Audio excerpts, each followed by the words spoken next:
मान्यवर जाकिर नाइक जी को नमस्कार। मैं लालचंद आर्य, नयाबास आर्य समाज मंदिर से। सबसे पहले मान्यवर रोशन लाल जी से एक सवाल करना चाहता हूँ। स्वामी दयानंद सरस्वती ने जो अपनी जीवनी में लिखे सत्तार प्रकाश में, उसमें श्री कृष्ण जी को योगी राज श्री कृष्ण का है, जबकि कि उनकी कोई बीवियां नहीं थी, एक के अलावा। उनका नाम था रुक्मणी और उनसे ही बच्चा पैदा हुआ था पदुम। इन्होंने एक इल्जाम लगाया आर्य जाति पे कि श्री कृष्ण जी की 11,000 पत्नियां थी। कृपया आप समाधान करें और इसका जवाब आप पूर्ण लें इनसे कि इन्होंने जो इल्जाम लगाया है क्या वो सही है या गलत है। जवाब के लिए इंशाल्लाह मैं हाजिर हूँ। इधर सवाल मुझसे पूछा जाएगा इंशाल्लाह। शंकराचार्य अगर चाहते मैं जवाब के बाद इजाफा करना चाहते मैं उन्हें दे दूंगा इंशाल्लाह। मैं भी तालिब इल्म हूँ अल्हम्दुलिल्लाह, सिर्फ कुरान का नहीं, वेद का भी, महाभारत, रामायण इंशाल्लाह। पहले आपका सवाल दूंगा इंशाल्लाह और बाकी जो शंकराचार्य ने कहा उसका भी जवाब दूंगा। भाई साहब ने कहा कि जो मैंने इल्ज़ाम लगाया कृष्ण के 16,000 से ज़्यादा बीवी थी, वो इल्ज़ाम ने वो आपके महाभारत में लिखा हुआ है। और कृष्ण की एक बीवी नहीं 8 बीवियां थे, 8 बीवियां थे, उसमें से रुक्मणी थी, 8 बीवियां थी। उसके बाद 16,100 जब जंग के हालत के अंदर उनने 16,100 से शादी की। ये लिखा है महाभारत के अंदर अनुशासन पर्व में। मैं आपको हवाला दे रहा हूं। किसी भी धर्म में, किसी भी मजहब में जब आप तकरीर करते हैं, जवाब देते, उसका हवाला होना चाहिए किताब से। मैं कहता हूं या कोई स्वामी कहते हैं, शंकराचार्य कहते, उसकी वैल्यू 0 है। मैं कुछ कहता हूं इस्लाम में, उसकी वैल्यू 0 है। मैं हवाला दूंगा कुरान और सही हदीस का। तो मेरी तकरीर में जितनी भी मैंने बात इस्लाम के मुतालिक की, उसका हवाला दी। चैप्टर नंबर सूरह माइदा, चैप्टर नंबर 5 वर्स नंबर 1, या सही बुखारी वॉल्यूम नंबर 4 हदीस 46। तो ये जो हवाला मैं दे रहा हूँ, ये महाभारत में लिखा हुआ है अनुशासन पर्व में कि श्री कृष्ण ने 16,100 एक साथ में, 8 पहले थे, तो वो 8 को जुड़ के कुल मिला के होते हैं 16,108। तो 16,100 साथ में उन्होंने की वो जंग के हालत में जब कई लोग मारे गए। तो उस हालात में तो ये इल्जाम नहीं, हकीकत है। अगर आप समझते ये गलत है तो आपको महाभारत में नहीं मानना चाहिए। और जो लोग ने अभी तकरीर की, मेरी तकरीर के बाद माशाअल्लाह जब शंकराचार्य ने कहा और शुरू किया, उन्होंने पूरी तकरीर में एक अरबी की आयत की तिलावत की, आयत या अरबी बोलें कलमे की तिलावत की, और एक संस्कृत की तिलावत की। और कई लोग ने जब उन्हें कहा ला इलाहा इल्लल्लाह मुहम्मद रसूलुल्लाह, जब उन्हें कहा कलमे शहादत ला इलाहा इल्लल्लाह मुहम्मद रसूलुल्लाह, बहुत लोग ने ये समझा होगा कि जो कह रहे हैं शंकराचार्य वो मुसलमानों को बहलाने के लिए कह रहे होंगे। उनकी क्या नियत थी अल्लाह वाला, मैं नहीं जानता, मैं उनकी नियत के ऊपर शक नहीं कर सकता। लेकिन क्योंकि मैं तालिब इल्म हूं इस्लाम और दिगर मज़ाहिब का, मेरे दिमाग में फौरन जो वो कह रहे थे कि ये एक कलमा वेद का निचोड़ है, पुराना का निचोड़ है, जो वो कह रहे थे, फौरन मेरे दिमाग में वो श्लोका याद आने लगे। और शंकराचार्य बिल्कुल सही कह रहे थे। उनकी नीयत क्या थी अल्लाह आलम, लेकिन वो बिल्कुल सही कह रहे थे कि अगर आप हिंदू मजहब की किताब पढ़ेंगे, उन्हें सही कहा कि हिंदू मजहब, ये नाम जो हिंदू है ये ब्रिटिशर्स ने दिया है, अंग्रेज लोग ने दिया। ये हिंदू लफ्ज जो है अंग्रेजों ने दिया है, सही नाम होना चाहिए वेदांती से सनातन धर्म। ये हिंदू जो नाम है ये हिंदुइज्म अंग्रेजों ने दिया। हिंदू नाम सबसे पहले पर्शियन लोग ने जब आए थे हिमालय के जरिए, और जो अरब लोग आए थे हिंदुस्तान में, उन्होंने नाम हिंदू दिया। और आप इंसाइक्लोपीडिया ब्रिटानिका में पढ़ेंगे वॉल्यूम नंबर 20 रेफरेंस नंबर 581, उसमें कहा गया है कि Hinduism is a group of beliefs for people living in India. तो हिंदुइज्म जो लफ्ज है ये अंग्रेजों ने दिया है। सही लफ्ज होना चाहिए सनातन धर्म, और बिल्कुल सही है कि सबसे ऊंची किताब हिंदुइज्म में वेद और उपनिषद पुराना। अगर आप पढ़ेंगे छंदोग्य उपनिषद अध्याय 6 सेक्शन नंबर 2 श्लोका नंबर 1, उसमें लिखा गया है एकम अद्वितीयम, भगवान एक ही है, दूसरा नहीं है। श्वेताश्वतर उपनिषद में लिखा हुआ है अध्याय 6 श्लोका नंबर 9 में नाचस्य कशिज जनिता न चदीपा, ये संस्कृत कोटेशन है। इसके मानी होते कि उस भगवान का कोई रब नहीं है, ना कोई वालिदैन है, उसका ना कोई पालने वाला है, ना वालिद है ना वालदा है।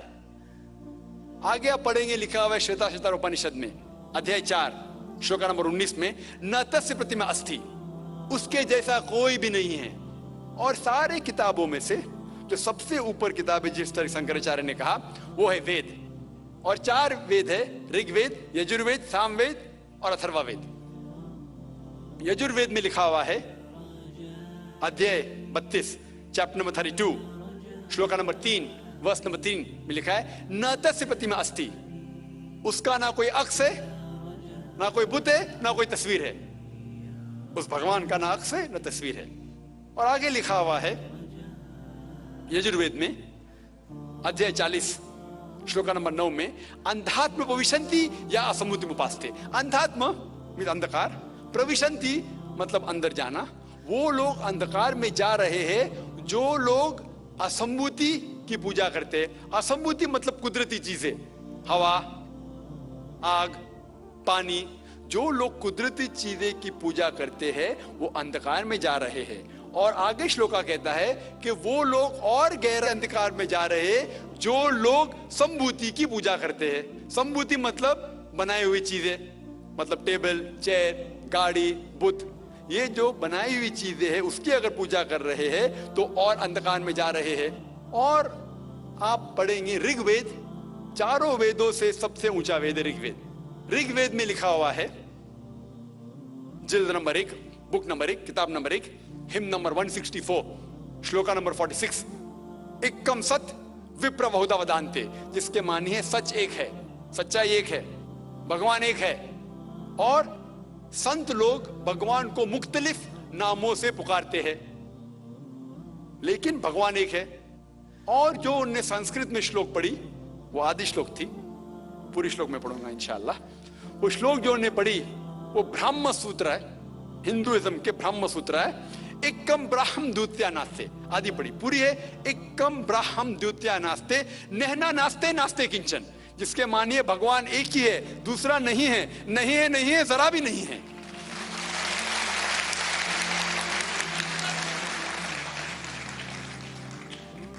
ये पूरा ब्रह्म सूत्र है। वक्त की किल्लत की वजह से उन्हें आधा पढ़ा और मुझे ऐसा लग रहा था जैसे कि उनने मेरी एक तकरीर सुनी जिसका मौजू है similarities between Hinduism and Islam. Hinduism और इस्लाम में यकसानियत। ये हो गया पहले पाठ कलमा का, ला इलाहा इल्लल्लाह, ना कोई माबूद है अल्लाह के सिवा। अब दूसरे पाठ है मोहम्मद सल्लल्लाहु अलैहि वसल्लम, मोहम्मद रसूलुल्लाह, मोहम्मद सल्लल्लाहु अलैहि वसल्लम रसूल है। और अगर आप पढ़ेंगे, इसके ऊपर एक तकरीर में दी है सिर्फ मोहम्मद सल्लल्लाहु अलैहि वसल्लम के बारे में जिक्र दिगर मज़ाहिब की किताबों में, खुसूसन हिंदुइज्म के। और अगर आप पढ़ेंगे पुराना का जिक्र किया उन्होंने, भविष्य पुराना में पर्व 3 खंड 3 अध्याय 3 श्लोका 5 to 8, उसमें लिखा हुआ है कि एक मलेच्छा आएगा। मलेच्छा मतलब फॉरेनर, बाहर का कोई शख्स आएगा, उसका नाम होगा मोहम्मद। वो अपने साथियों के साथ आएगा, इसका मतलब साहबियों के साथ, और वो लोग को सही दिशा दिखाएगा और राजा भोज उनको इज्जत देंगे। आगे पढ़ेंगे आप भविष्य पुराना पर्व 3 खंड 3 अध्याय 3 श्लोका 10 से लेके 27 तक। उसमें लिखा हुआ है कि ये शख्स आर्य धर्म को फैलाएगा, सच्चा धर्म को फैलाएगा, और इस शख्स के मानने वाले दाढ़ी उगाएंगे, सिर पे शेंडी नहीं रखेंगे, लोग को नमाज के लिए बुलाएंगे, एक इनकिलाब दुनिया में लेके आएंगे, गोश्त खाएंगे लेकिन सुअर का गोश्त नहीं खाएंगे, और ये सच्चाई फैलाएंगे। उनका नाम है मुसलमान। ऐसे कई मोहम्मद सल्लल्लाहु अलैहि वसल्लम का जिक्र भविष्य पुराना में है, ऋग्वेद में है, सामवेद में है, अथर्ववेद में है, और खुसूसन अगर आप पढ़ेंगे पुराना में भी है, जिसका नाम है कल की पुराना। और कल की पुराना अगर आप पढ़ेंगे अध्याय 2 chapter number 2 verse number 4, 5, 7, 11 and 15, जिसका भागवत पुराना में भी जिक्र है, volume number 2 verse number 18 to 25, 18 से 25 तक, जिसमें कल की पुराना का जिक्र है। कल युग में एक शख्स आएंगे जिसका नाम है कल की। उनके वालिदा का नाम है सुमति और वालिद का नाम है विष्णु यास। सुमति के मानिए अमन, अमन करने वाली। और हम जानते हैं कि हमारे पैगंबर आखिरी पैगंबर सल्लल्लाहु अलैहि वसल्लम के वालिदा का नाम था आमिना, जिसका मतलब है अमन फैलाने वाले। और विष्णु यास मतलब भगवान की इबादत करने वाला, और हम जानते हैं मोहम्मद सल्लल्लाहु अलैहि वसल्लम के वालिद का नाम अब्दुल्ला था। इस तरीके से मोहम्मद सल्लल्लाहु अलैहि वसल्लम के आने का जिक्र कल्कि पुराना में है और भागवत पुराना में भी है। तो इस बुनियाद पर ये पूरी तकरीर कर सकता हूं मैं 2 घंटे के लिए, 4 घंटे के लिए, सिर्फ मोहम्मद सल्लल्लाहु अलैहि वसल्लम का जिक्र हिंदू मज़ाहिब की किताबों में। अभी वक्त नहीं है, लेकिन ये दोनों जोड़ के जो शंकराचार्य ने बिल्कुल सही कहा, ला इलाहा इल्लल्लाह मोहम्मद रसूलुल्लाह के निचोड़े का ना कोई माबूद है अल्लाह के सिवा, और मोहम्मद सल्लल्लाहु अलैहि वसल्लम के पैगंबर है। लेकिन आखिरी में हमारे मोहतरम शुएब साहब ने कहा कि अल्लाह उन्हें हिदायत दे, और मैं भी अल्लाह ताला से दरखास्त करता हूं कि अल्लाह उन्हें हिदायत दे। ना ही सर कटाने की इस्लाम के लिए, इस्लाम के ऊपर अमल करने के। हो सकता है कि काफी चीज पर अमल करते होंगे, लेकिन मुकम्मल जिस तरीके से कहा गया है उनके वेद के अंदर, कल की पुराना में, एक शख्स आएंगे जो आपको सीधी रास्ता दिखाएंगे। वो जिक्र है कल की के बारे में, जो जिक्र है मोहम्मद सल्लल्लाहु अलैहि वसल्लम के बारे में, और उन्हें इस्लाम की किताबें पढ़ी अल्हम्दुलिल्लाह सुम्मा अल्हम्दुलिल्लाह। और इंशाअल्लाह मैं भी दुआ करता हूं कि अल्लाह ताला शंकराचार्य को हिदायत दे। तो जो भी सवाल का जवाब है अल्हम्दुलिल्लाह किताबों के हवाले से होना चाहिए, वो सही जवाब है।